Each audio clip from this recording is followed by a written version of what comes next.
In the year 1656, the Spanish court painter Diego Velazquez created something truly extraordinary. He took a very large piece of canvas, over 3 meters high, almost as wide, and began to apply his oil paints.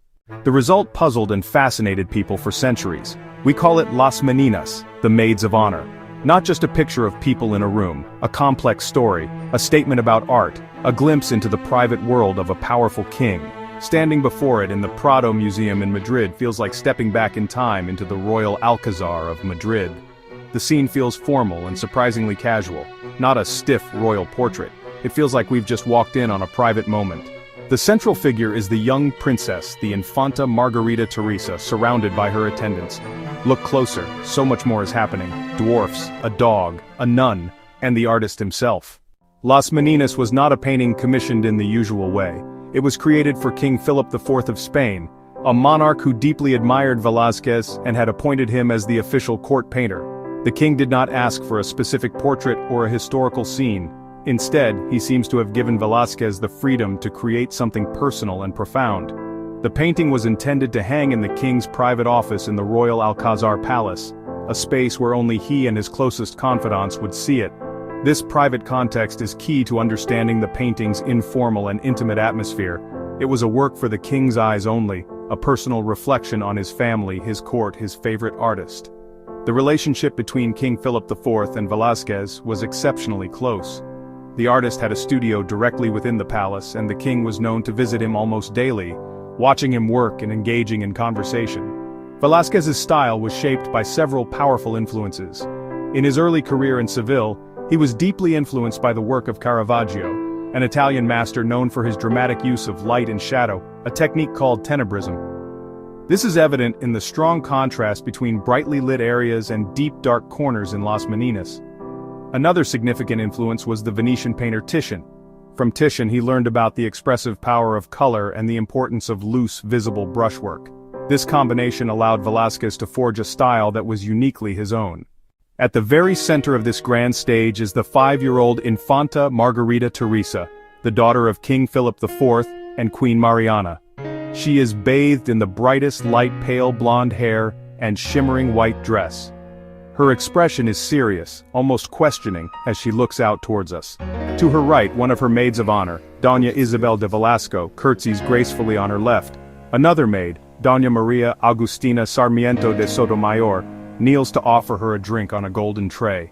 These two figures, the Meninas, frame the young princess, attending to her every need and highlighting her royal status as the focal point of the court's attention.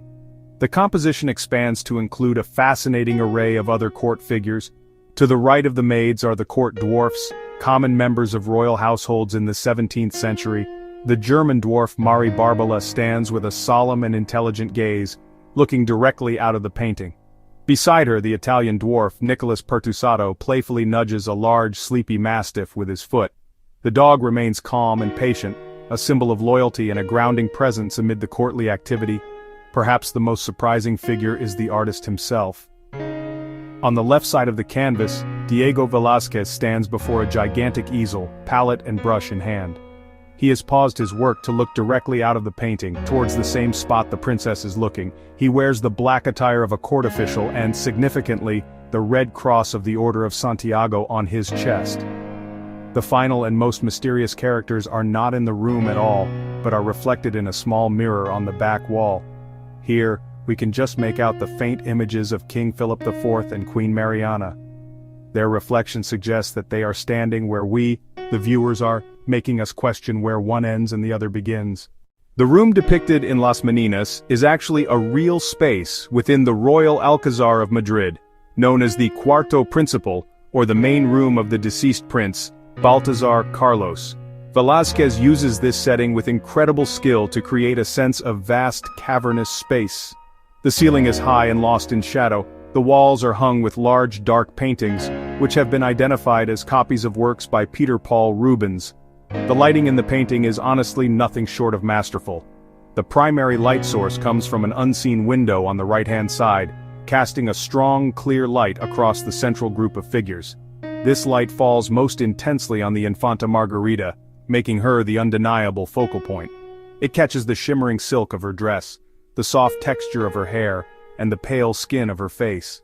In addition to the main light source, Velázquez introduces a second, more dramatic point of light at the very back of the room. A figure, identified as the Queen's Chamberlain, Don José Nieto Velázquez, is silhouetted in an open doorway.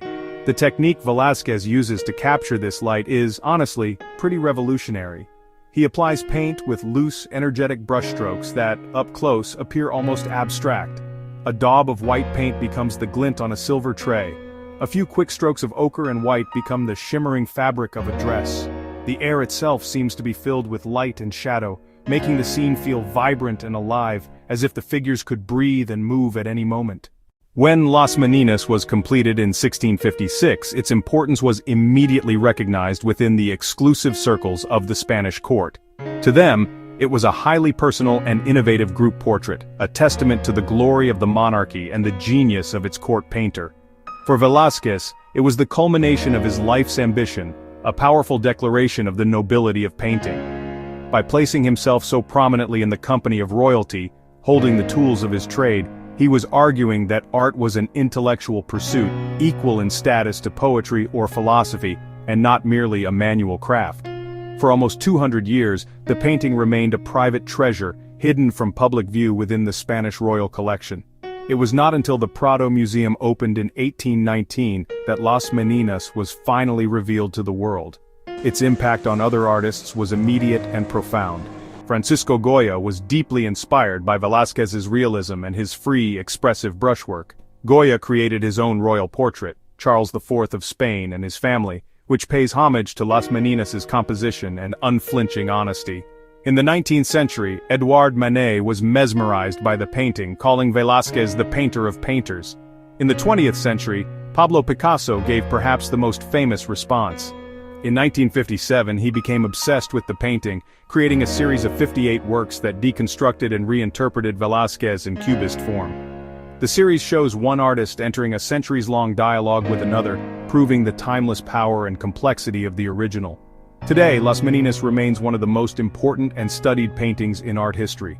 Its importance lies not just in technical brilliance, but in profound intellectual depth. It is a painting about seeing and being seen. It explores the complex relationships between the artist, the subject, and the viewer. More than a portrait of a princess in a room, it is a timeless conversation about power, status, and the magic of creation, a conversation that continues to engage and inspire almost 400 years after its creation.